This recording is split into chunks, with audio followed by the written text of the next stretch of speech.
मेरे गोविंद भगवान की शादी विवाह होगा, रुक्मिणी मंगल होगा भगवान का। आज अनंत गुना फल देने वाली है आज की कथा। और जो प्राणी पहले 5-6 दिन की कथा ना भी सुन पाया हो, तो आज अगर 6ठे दिन की जो कथा श्रवण पान कर ले, संपूर्ण भागवत कथा सुनने का उसको फल प्राप्त हो जाता है। और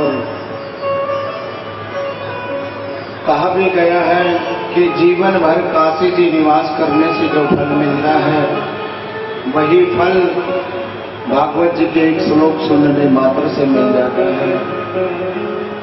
हर की पौड़ी पर जीवन भर नहाने से जो फल मिलता है, वही फल भागवत जी के एक श्लोक सुनने मात्र से मिल जाता है। और आज की कथा तो अनंत गुना फल देने वाली है, लेकिन आज की कथा हर किसी के भाग्य में नहीं है, हर कोई नहीं सुन पाता है आज की कथा। तो आइए कथा प्रारंभ करने से पहले अपने मन को पवित्र करते हुए मेरे गोविंद के चरणों में चलते हैं, मेरे बिहारी जी के चरणों में चलते हैं। बोलिए वांगे बिहारी लाल की जय। काली कमली वाला मेरा यार है, मेरे मन का मोहन तू दिलदार है। किस किस का यार है वो? तालियां बजाकर भाव से गाइए, बड़ा प्यारा भजन आनंद लेंगे। काली कमली वाला मेरा यार है, काली कमली वाला मेरा यार है, मेरे मन का मोहन तुम दिलदार है। काली कमली वाला मेरा यार है, मेरे मन का मोहन तुम दिलदार है। वाला मेरा यार है, मेरे मन का मोहन तू दिलदार है। काली कमली वाला मेरा यार है, मेरे मन का मोहन तू दिलदार है।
जीवन अब तेरे सहारे, जीवन अब तेरे सहारे, जीवन अब तेरे सहारे। तू मेरा मैं तेरा प्यारे, ये जीवन अब तेरे सहारे, जीवन अब तेरे सहारे, जीवन अब तेरे सहारे। तेरे हाथ इस जीवन के पतवार है, तेरे हाथ इस जीवन के पतवार है। मेरे मन का मोहन तुम दिलदार है। पानी कमली वाला मेरा यार है, मेरे मन का मोहन दिलदार है।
मेरे हर वादे पे मुझे एतबार है, तेरे हर वादे पे मुझे एतबार है।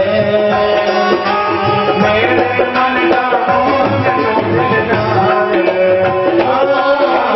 काली कमली वाला मेरा यार है, मेरे मन का मोहन तू दिलदार है। तू मेरा यार है, मेरा दिलदार है। तू मेरा यार है, मेरा दिलदार है। ओए ओए ओए ओए काली कमली वाला मेरा यार है, मेरे मन का मोहन तू दिलदार है। काली कमली वाला मेरा यार है, मेरे मन का मोहन तू दिलदार है।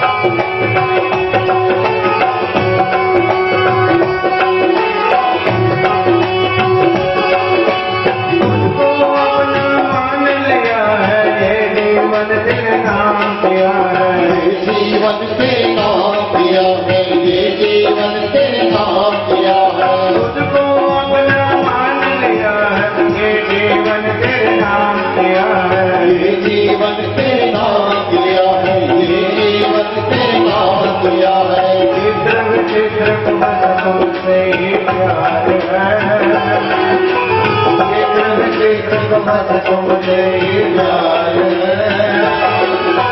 मेरे मन का मोहन तू दिलदार है।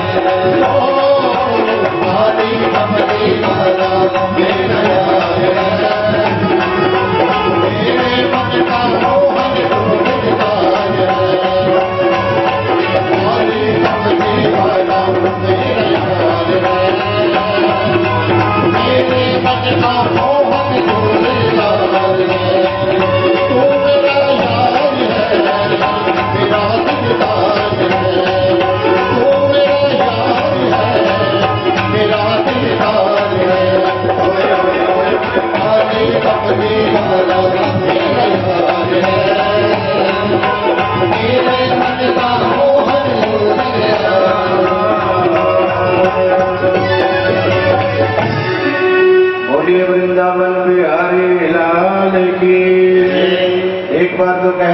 जय जय श्री राम जय श्री राम।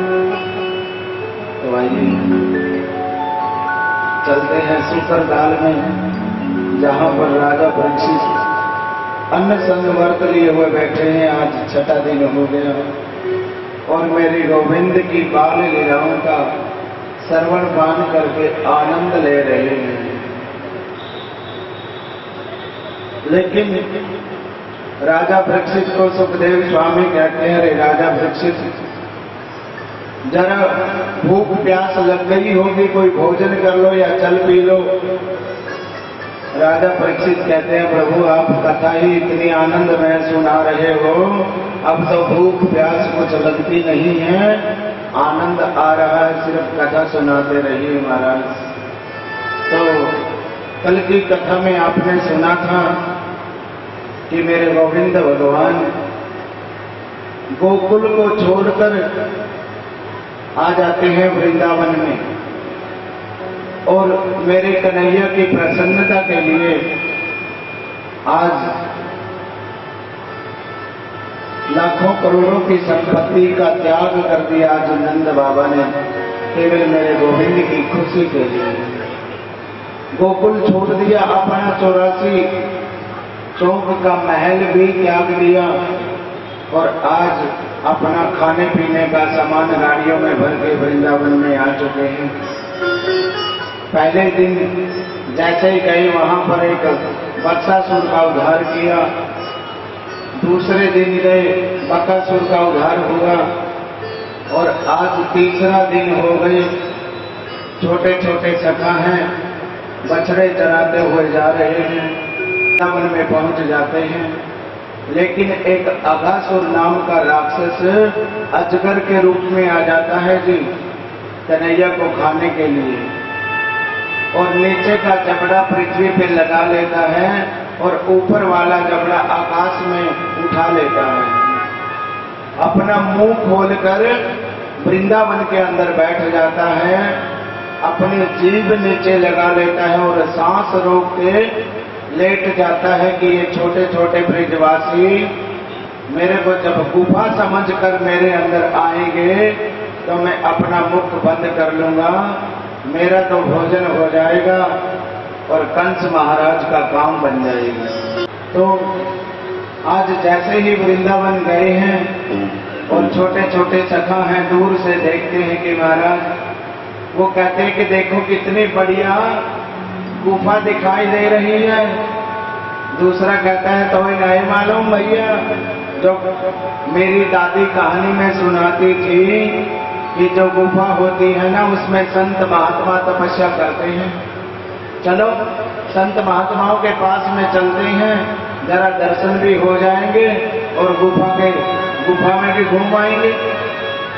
तीसरा कहता है, फिर चलो आज छोटे छोटे सखा जा रहे हैं, उस अजगर की मुंह के पास में पहुंच गए, और अजगर की जो जीभ है वो होती है गुदगुदी।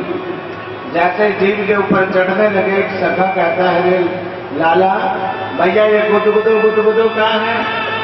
दूसरा तुरंत जवाब देता है, तो नहीं मालूम, जो बढ़िया तरह की गुफा हो करे ना, उसमें ऐसे ही गद्दे बिछ रहे भैया, ये तो गद्दे बिछा रखे हैं संतों ने।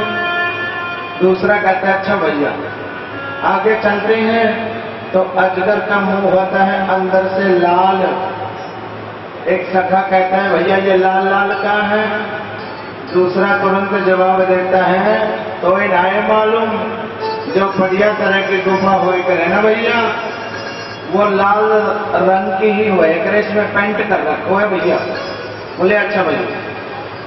आगे चलते हैं, आगे चल के देखते हैं कि अजगर के बड़े बड़े दांत होते हैं। एक सखा कहते हैं, भैया भूरो कहाँ है?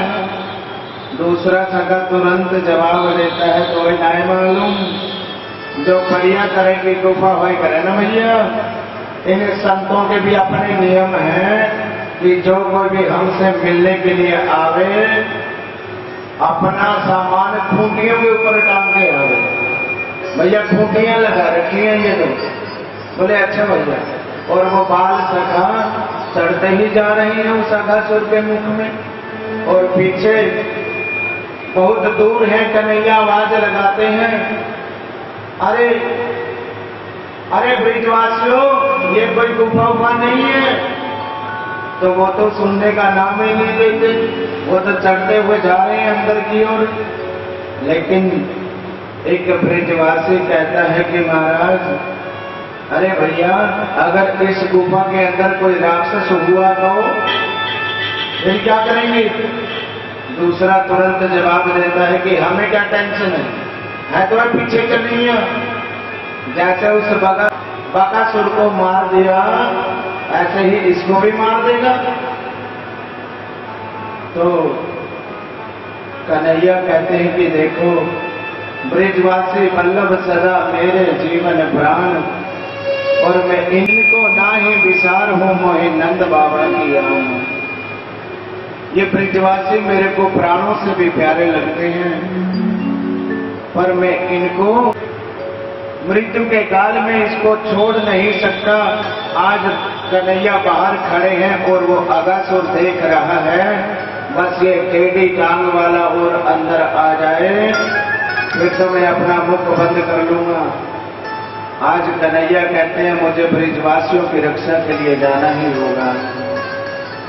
आज जैसे ही कन्हैया उस अजगर के मुख में जाते हैं तो वो अजगर अपना मुख बंद कर लेता है।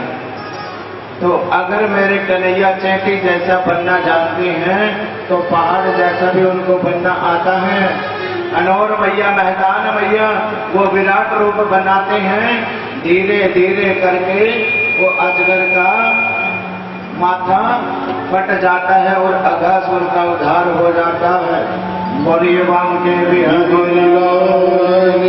के अगासुर का उद्धार हो गया और सभी जो बच्चे थे वो अजगर के मुंह में जाने के कारण में मूर्छित हो गए थे। तो मूर्छित होने के कारण जैसे ही कन्हैया ने, सुखदेव स्वामी कहते हैं राजा परीक्षित, यही घटना ब्रिजवासियों ने 1 वर्ष के बाद में बताई जाकर यशोदा मैया को कि मैया तेरे लाला ने आज अगासुर मार दियो है। तो आज जैसे पूछा कि महाराज 1 वर्ष का अंतर कैसे हो गया? जो कार्य आज होना है 1 वर्ष के बाद क्यों बताया जाकर? तो यहाँ पर बताते हैं कि जैसे वो बाल गोपाल मूर्छित हो गए और कन्हैया ने अपनी मुरली के द्वारा उनको दोबारा से जीवित कर दिया। और जीवित करने के कारण जैसे ही ब्रिजवासियों को तो लगा कि हम तो सो के उठे हैं। तो ब्रिजवासी कहते हैं अच्छा रहा भैया कन्हैया, तुमने बचा दिया हमें, तो फिर अब क्या चाहिए? ब्रिजवासी कहते हैं बहुत जोर की भूख लगी है, बस भोजन खाने को चाहिए भैया। तो फिर कन्हैया कहते हैं लाओ अपने अपने छीके। कहते हैं वो मेरा छीका? अरे हमारे तो छीके वहां पे जो पूरी जो फुट्टियां लगी थी ना भैया, हमने तो उसी पे टांग दी थी अपने छीके। कुछ ब्रिजवासी कहते हैं हमारे छीके पीपल की डाली के ऊपर लटके हुए हैं, हम लेके आ रहे हैं। और सभी ब्रिजवासी अपने अपने छीके लेके आते हैं और बीच में मेरे कन्हैया को बिठा लेते हैं और चारों तरफ में वो ब्रिजवासी बैठ जाते हैं। तो कहते हैं कि चलो अपने अपने छीके खोल के लाओ। सभी ब्रिजवासियों ने अपने अपने छीके खोल दिए और बीच में कन्हैया को बिठा लिया।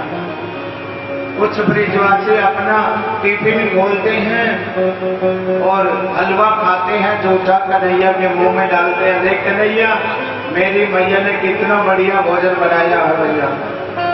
कुछ ब्रिजवासी दाल भतिया खाते हैं और कहते हैं कि देख लाला, मेरी मैया ने कितना बढ़िया दाल भतिया बनाया है। पूरियां खाते हैं, जूठी कन्हैया के मुंह में डाल देते हैं। एक मधुमंगल बैठा है। मधुमंगल ये बेचारा ब्राह्मण का बेटा है और ब्राह्मण का बेटा है, गरीब है परिवार से। इसके मन में आया कि शायद मैं भी अपने घर से कुछ न कुछ कन्हैया को लाकर खिलाता, लेकिन मेरे कन्हैया तो सबके मन की जानते हैं, किसके मन में क्या चल रहा है। तो आज मेरे कन्हैया ने बोल दिया कि आज मधुमंगल तेरे ही घर का भोजन करेंगे। तो मधुमंगल के जो मन में हिलौने उठने लगे, प्रभु मेरे घर का? बोले हाँ। तो मधुमंगल दौड़ा दौड़ा गया अपने घर कि अभाल बैठ कन्हैया, मैं अभी लेके आता हूँ। दौड़ा दौड़ा गया, मैया से पूछने लगे, मैया मैया आज मेरे कन्हैया ने मेरा इतना इज्जत मान सम्मान किया है, बस पूछो मत। आज कन्हैया ने खाने के लिए मांगा है क्या कुछ खाने के लिए? पूर्णमासी पुरोहितानी कहती है कि देखो, चूल्हे के ऊपर 3 दिन की खट्टी कड़ी रखी है, वो ही बची है, बस वही ले जाओ। आज जैसे मधुमंगल ने मटकी को ढक्कन उठा के देखा तो 3 दिन की खट्टी कड़ी रखी थी, मन भी खट्टा हो गया बेचारे का। मधुमंगल उठा के ले गया उस मटकी को और दौड़ा दौड़ा गया कन्हैया को खिलाने के लिए। लेकिन कन्हैया को खिलाते हुए दूर से देख लिया, कोई कन्हैया को माखन मिश्री खिला रहा है, कोई 56 प्रकार के भोग खिला रहा है, कोई हलवा खिला रहा है, कोई खीर खिला रहा है। तो मधुमंगल कहता है कि मैं मेरे लाला को ये खट्टी कड़ी नहीं खवा सकूं। अरे वो तो 56 प्रकार के भोग पाने वाला है, ये खट्टी कड़ी कैसे खवाऊंगा उसको? फिर क्या करूं? मन में आया कि अगर किसको कहीं पे छुपा दूंगा तो वो बड़ा चालाक है, कहीं न कहीं पे ढूंढ लेगा। अगर मैं फोड़ूंगा कहेगा कि तूने फोड़ी क्यों? तो क्या करूं? इस कड़ी को अपने आप ही पी जाता हूं, ना रहेगा बांस ना बजेगी बांसुरी। तो जल्दी जल्दी में वो मधुमंगल सारी कड़ी पी गया। जब तक सखाओं ने देखा रे लाला, वो देखना दूर से कौन है? कन्हैया कहते ये तो अपना मधुमंगल है। दौड़े दौड़े गए बाल सखाओं के साथ में मेरे कन्हैया, देखा कि जब तक मधुमंगल आधी कड़ी पी चुके थे और आधी मुंह के ऊपर गिर गई थी। भगवान कहते हैं, गोविंद कहते हैं, अरे मधुमंगल ये तूने क्या किया? ये तूने क्या किया? मैंने तो तेरे घर का भोजन मांगा था और तू कड़ी को अकेला ही पी गया। मधुमंगल कहता है, क्षमा करना प्रभु। कन्हैया कल को मैया से बादाम का हलवा बना के लाऊंगा तेरे लिए। कन्हैया कहते नहीं, मेरा तो आज ही संकल्प है कि तेरे घर का ही मुझे भोजन करना है। मधुमंगल कहते हैं, है ये नहीं तो कहां तक करोगे? सारी कड़ी तो मैं पी गया, अब और है ही नहीं तो कहां से खाओगे? कन्हैया कहते हैं, अपना तो काम चल गया। कन्हैया ने अपनी जीभ निकाली और मधुमंगल का मुंह चाटना प्रारंभ कर दिया, जो बाहर से कड़ी लगी हुई थी। और ब्रिजवासियों की आंखों से आंसू आ गए, वाह रे वाह, भगवान हो तो तेरे जैसा हो। और यही दृश्य ऊपर से देख रहे थे ब्रह्मा जी। ब्रह्मा जी कहते हैं, राम राम राम राम। अरे ये भगवान नहीं हो सकता। अरे इन ब्रिजवासियों के मुंह से झूठी कड़ी चाट गया। जो ब्रिजवासी 6-6 महीने नहाते नहीं है, उनके मुख से झूठी कड़ी चाट गया। ये भगवान नहीं हो सकता। फिर मन में आया कि स्तुति करने के लिए तो जब जन्म हुआ था तो हम भी गए थे, भगवान तो वही है। ब्रह्मा जी ने सोचा चलो परीक्षा लेके देख लेते हैं। तो आज जैसे भगवान वो सभी सखा खिला रहे थे, कन्हैया कहते हैं तुम ब्रिजवासियों यहाँ पर भोजन करो आराम से, और हम ग्वाल जो बछड़े हैं वो बहुत दूर चले गए होंगे, हम उन बछड़ों को ढूंढ के लाते हैं। जैसे कन्हैया बछड़ों को ढूंढने के लिए गए तो ब्रह्मा जी ने पीछे से सभी ग्वाल बाल सखाओं को उठाकर ब्रह्मलोक में ले गए। बोले मांगे बिहारी लाल की। जब कन्हैया ग्वाल बाल बछड़ों को एक वृक्ष के नीचे खड़ा करके आए और आवाज लगाने लगे, रे मधुमंगल, अरे श्री रामा, अरे आशुतोष, कहाँ गए सबके सब, सबल दोस्त कहाँ गए सब। तो जैसे ही कन्हैया ग्वाल बालों को ढूंढने लगे, इतनी देर में मेरे ब्रह्मा जी उन बछड़ों को भी उठाकर ब्रह्मलोक में ले जाते हैं। बोलवांगे बिहारी लाल की। लेकिन ब्रह्मा जी ने सोचा कि अगर वो छोटा सा बच्चा रोने लगेगा तो मैं इसके ग्वाल बाल और बछड़े वापस कर दूंगा। तो जैसे ही आज ग्वाल बालों को भी ले गए ब्रह्मा जी और बछड़ों को भी ले गए, लेकिन 4-5 वर्ष का वो मेरा कन्हैया एक बार तो रो गया कि मेरे ग्वाल बाल बछड़े किसने चुरा लिए। फिर आंखें बंद करके देखा कि ये मेरे साथ में चालाकी किसने की है। तो जब देखा तो ब्रह्मा जी ने चालाकी की है, लेकिन उसको ये पता नहीं है कि मैं उसका पापा जी होता हूँ। ब्रह्मा मेरा ही बेटा है और मेरे साथ में चालाकी। तो आज जैसे ही भगवान ने क्या किया, 1 वर्ष तक जितने ग्वाल बाल थे, जितने बछड़े थे, कन्हैया ने अपना रूप बना लिया। जो ग्वाल बाल जैसा था वैसा ही सब कन्हैया बन गए। अब तो ग्वाल बाल भी मोर मुकुट वाले और बछड़े भी खुद कन्हैया बन गए। लेकिन 1 वर्ष तक ये लीला चलती रही। 1 वर्ष के बाद में एक दिन बलराम जी ने देखा कि आजकल जो मेरी गैया है, आज से पहले तो इतना प्रेम कभी नहीं करती थी बछड़ों से, आजकल इतना प्रेम क्यों करती है। जैसे ही ध्यान लगा के देखा तो बछड़े भी मोर मुकुट वाले और ग्वाल बाल भी मोर मुकुट वाले। कन्हैया के पास में बलराम जी आगे, क्यों जी, क्या लीला चल रही है ये।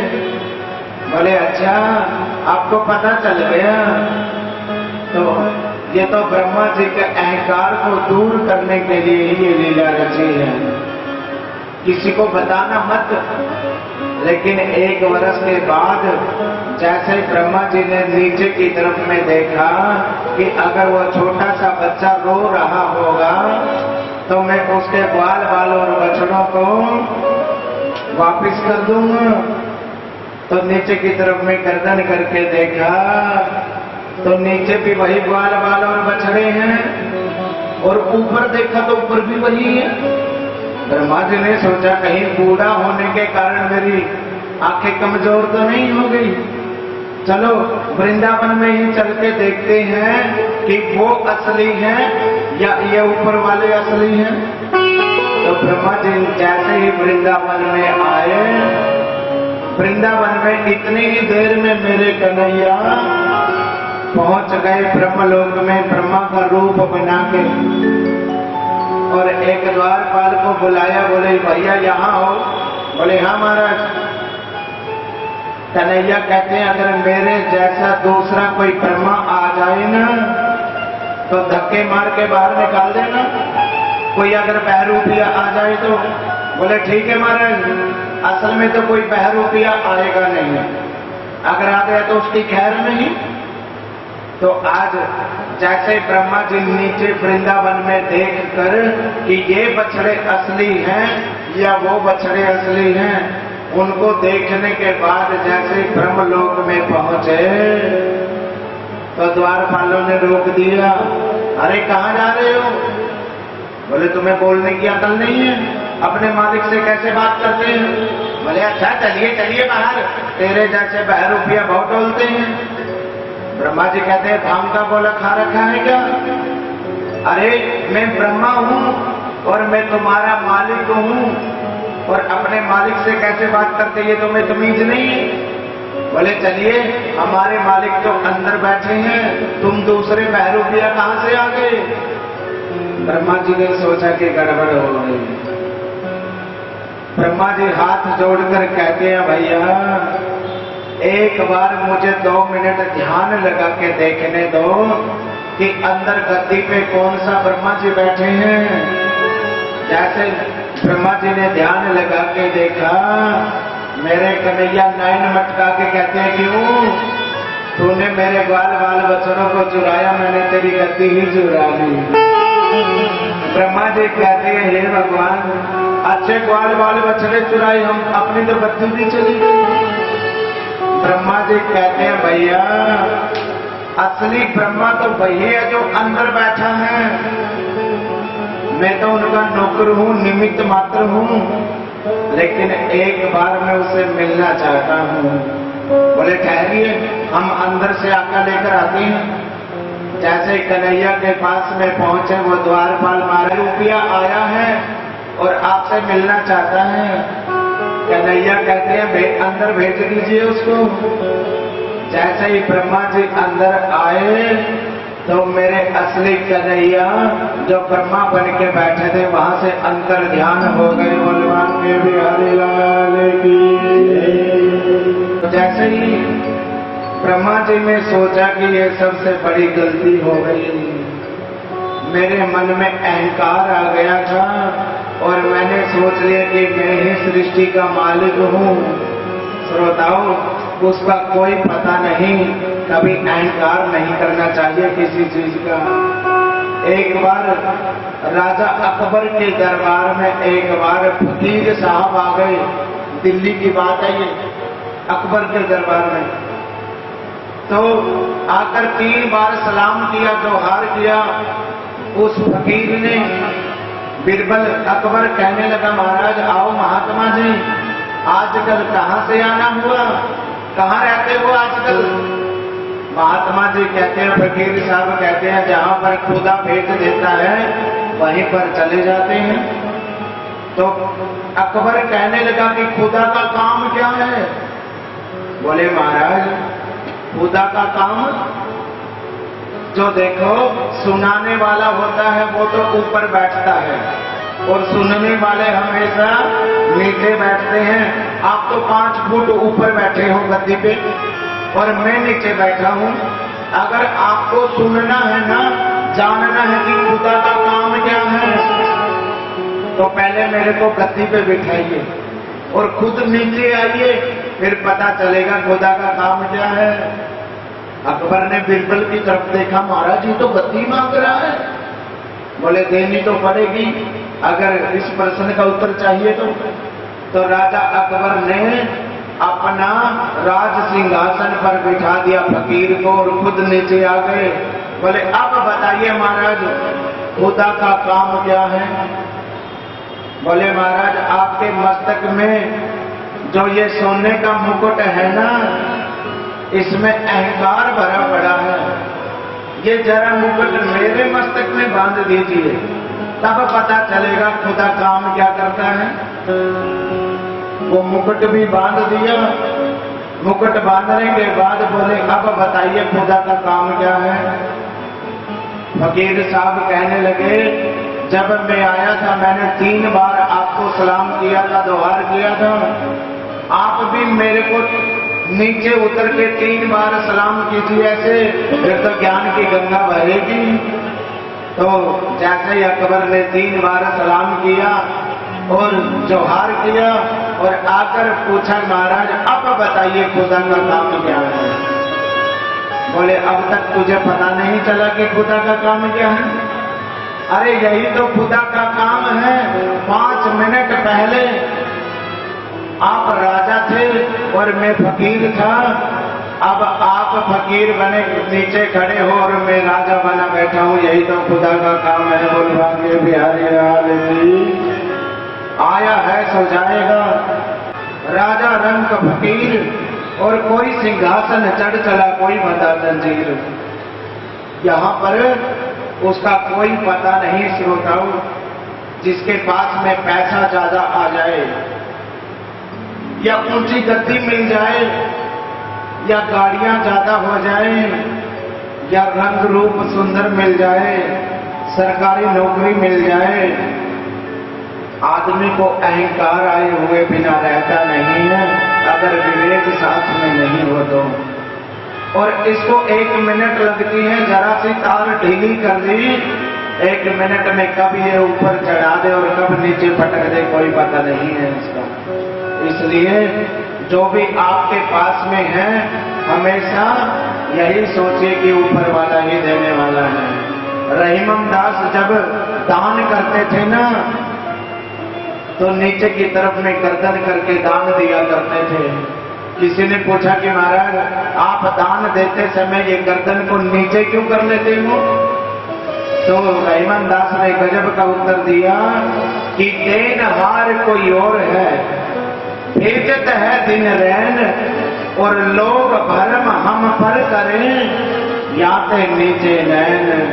देने वाला तो वो है, और जब वो हमें कुछ पैसे दे देता है कि तुम ऐसा करो, तुम दानी बन जाओ, तुम आगे दान करो, सप्लाई करो, लेकिन कुछ लोग उस धन को अपना ही मान के एक पैसा भी बाहर जाने नहीं देते कि ये तो हमारा है। अगर 10 रुपए भी दान कर दे तो भगवान को उस पर भी एहसान करते कि देखो मैंने 11 रुपए चढ़ाए आपके चरणों में, 100 रुपए का प्रसाद बांटा है मैंने, तो वो भी भगवान को एहसान दिखाते ही हैं। तो 1 वर्ष का अंतर हो गया, तब जाकर ब्रह्मा जी ने जाकर वृंदावन के अंदर गए वापिस, और जाकर वृंदावन के बिहारी जी के चरणों में प्रार्थना करी, प्रभु क्षमा कर देना मेरे को। अपना गर्भगत शिशु समझकर, जैसे माँ के पेट में बच्चा होता है ना, और बच्चा जब पेट में खेल रहा होता है, बच्चा लात मारता है, माँ बुरा थोड़ा मानती है। माँ तो प्रसन्न होती है कि मेरा बच्चा खेल रहा है। इसलिए प्रभु अगर आपको जचता हो तो अपना गर्भगत शिशु समझकर मेरे को क्षमा कर देना। ब्रह्मा जी को भगवान कहते हैं देखो माफ किया, दोबारा से ऐसी गलती कभी मत कर देना। बोले ठीक है प्रभु। तो ब्रह्मा जी जल्दी जल्दी में मेरे गोविंद की 3 परिक्रमा करके ही वापिस ब्रह्मलोक में चले जाते हैं। बोलिए बांके बिहारी लाल की। जबकि मेरे कन्हैया की 4 परिक्रमा होती हैं, जल्दी जल्दी में 3 परिक्रमा करके भाग गया। क्यों? शास्त्र कहता है तो जब नौकर से गलती हो जाए ना, जल्दी से मालिक के सामने नहीं जाना चाहिए। क्या पता कब इस्तीफा मांग के खड़े हो जाए कि चलो छुट्टी है तुम्हारी, और बंदा देखेंगे कोई। और जब क्रोध शांत हो जाए ना, 2-4 दिनों में फिर सामने आना चाहिए। तो आज ब्रिजवासियों में को तो लगा हम सो के उठे हैं, और अब जाकर बताया कि अरे भैया आज तेरे लाला ने अगासुर मार दियो है। बोलबा के बिहारी लाल की। आज कार्तिक शुक्ल पक्ष की अष्टमी के दिन आज मेरे गोविंद को गैया चराने की अनुमति मिल जाती है, और मैया से कहते हैं मैया आज मैं बड़ा हो गया हूँ थोड़ा, अब तो मेरे को गैया चराने की अनुमति मिलनी चाहिए मैया। आज मैया ने अनुमति दे दी, और आज मेरे गोपाल में सभी गौ माताओं का पूजन किया, सभी गौ माताओं को झूल पहना दिए, सभी के मस्तक में स्वास्तिक बना दिया हल्दी से, और पूजा करने के बाद आज कामधेनु गैया ने अपने दूध के द्वारा मेरे कन्हैया का अभिषेक किया, और आज से मेरे कन्हैया गोपाल बन गए। बोलिए गोपाल भगवान की। 9 लाख गैया हैं नंद बाबा के घर में, और आज कन्हैया सभी गैया को चराने के लिए जाते हैं जंगल की ओर, लेकिन सभी गैया बीच में कन्हैया है और चारों तरफ में, बीच में कन्हैया है, चारों तरफ गैया है और छोटे छोटे ग्वाल बाल भी हैं।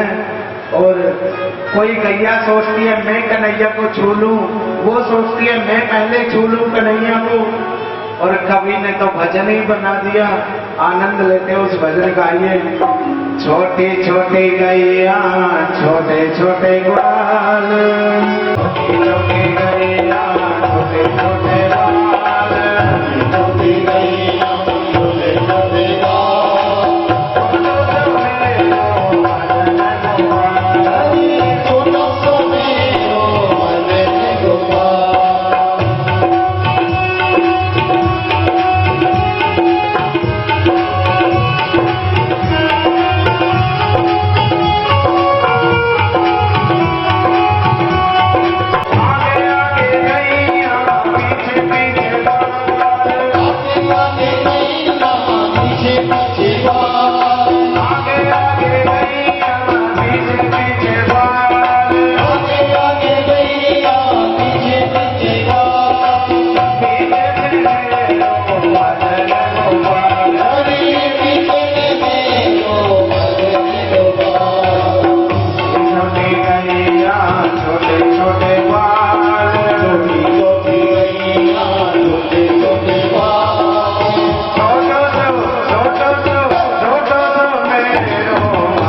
गोपाल।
गधे के रूप में एक धेनुकासुर नाम का एक राक्षस रहता है, लेकिन किसी को भी वो फल खाने ही नहीं देता।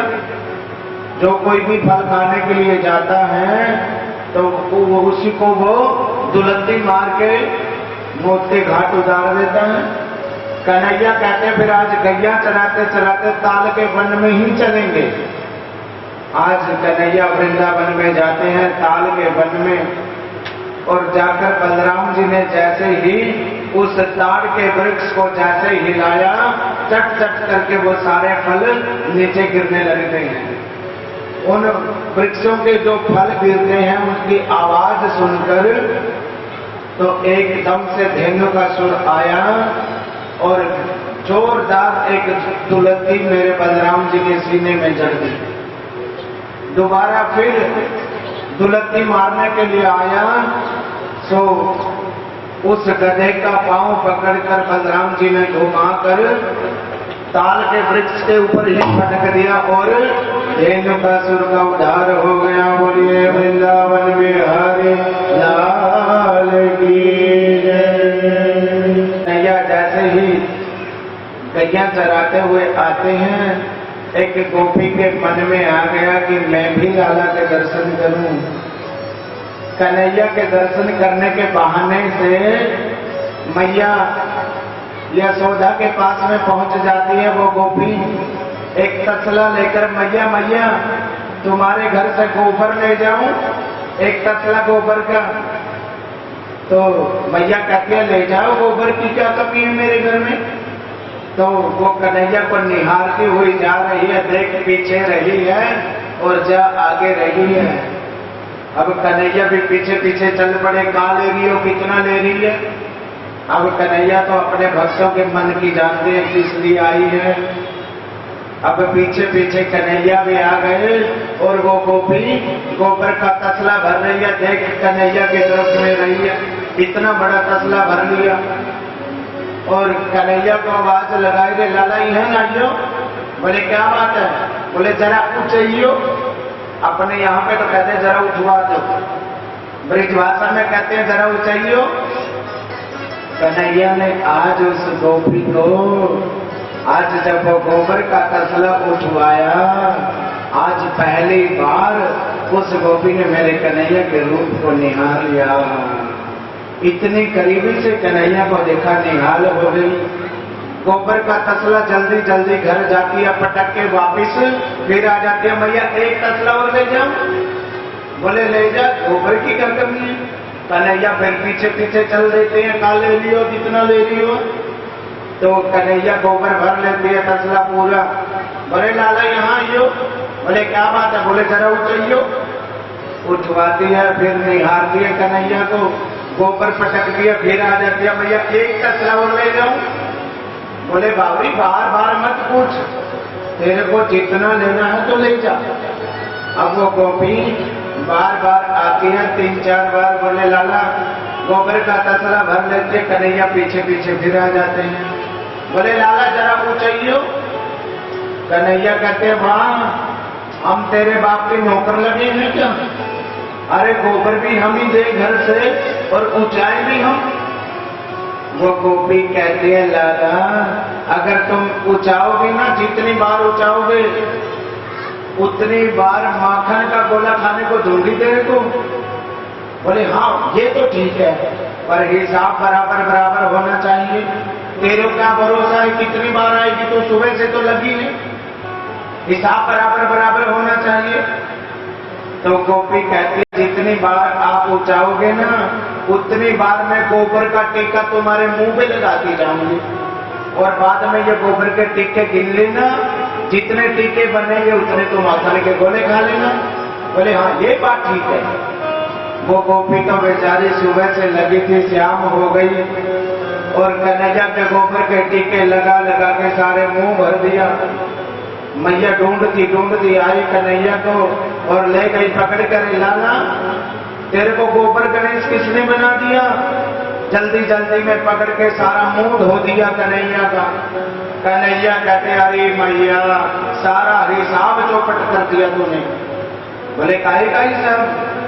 अरे मैया जितने गोबर के टीके लगे थे ना, उतने माखन के गोला खाने को मिलते मेरे को। वो गोपी जो गोबर लेके गई है सुबह से। मैया कहे हे भगवान अपने घर में 9 लाख गैया हैं, फिर भी ये सारा दिन माखन का ही रोटी बना रहे हैं। और कन्हैया कहते हैं कि मैया जो ये गुजरिया है ना, गुजरियों की छाछ भी बड़ी मीठी लगती है। माखन की तो बहुत दूर की बात है, छाछ भी बड़ी प्यारी मीठी लगती है। देखो जो संत महात्मा हजारों वर्षों तक जिस ध्यान में बैठे रहते हैं, उन महात्माओं को कभी दर्शन देने के लिए जाते नहीं हैं। और धन्य है वो ब्रिज की गोपियां, वो ग्वार गोपियां, उनके माखन के गोले के ऊपर ठूमके मार मार के नाचते हैं मेरे प्रभु। गोपियां कहती है लाला जरा एक बार ठुमका मार के दिखा दे, माखन का गोला खिलाओ। और गोपियों की तो छाछ भी मीठी लगती है। और कन्हैया क्या कहते हैं,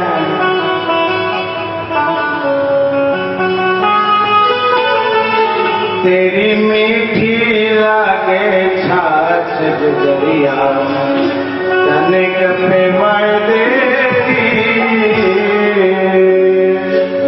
तनिक पे वायदेरी गुजरिया तनिक पे वायदेरी, तनिक पे वायदेरी गुजरिया तनिक पे वायदेरी। तेरी मीठी लागे छाछ तनिक पे वायदेरी, तेरी मीठी लागे छाछ तनिक पे वायदेरी, तनिक पे वायदेरी गुजरिया तनिक पे वायदेरी, तनिक पे वायदेरी।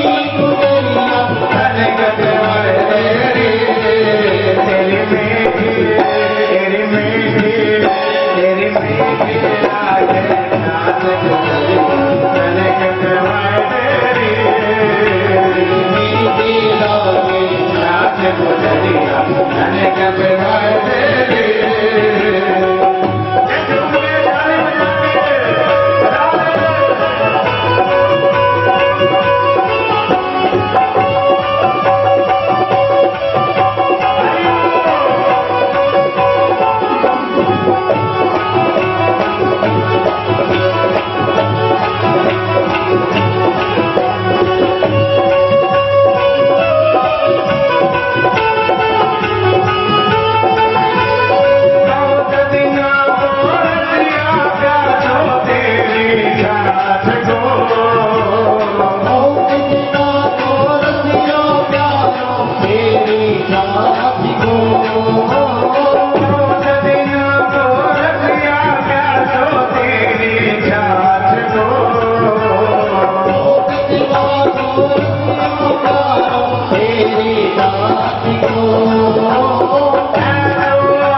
भजन का भजन